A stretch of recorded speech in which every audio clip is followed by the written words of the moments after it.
Navbatdagi xonadonimiz ham eshik romlaridan qo'yib berdik. Hozir bu yerga termo 65 dan qo'yib berganmiz. Splashnoy holatda bir taraf ochiladigan bo'lgan, bir tarafi glухой holatda bo'lgan.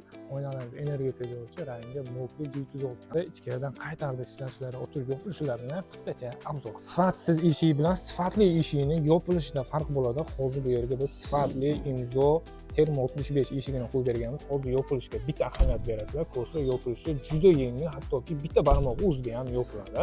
Buni xalalligi 605 xalalli bo'ladi. Ruchkamiz tubli ruchka bo'ladi. Hozir buni ichkaridan yopilishini ham bitta ko'ramiz.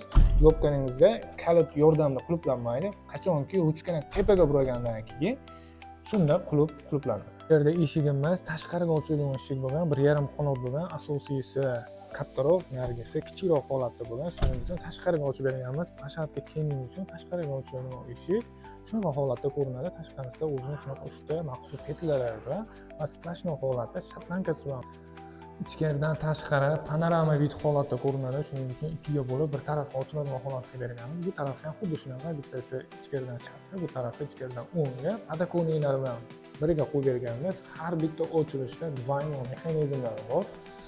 Havo almashtirishga двойной mexanizmlargacha qo'yib berganmiz.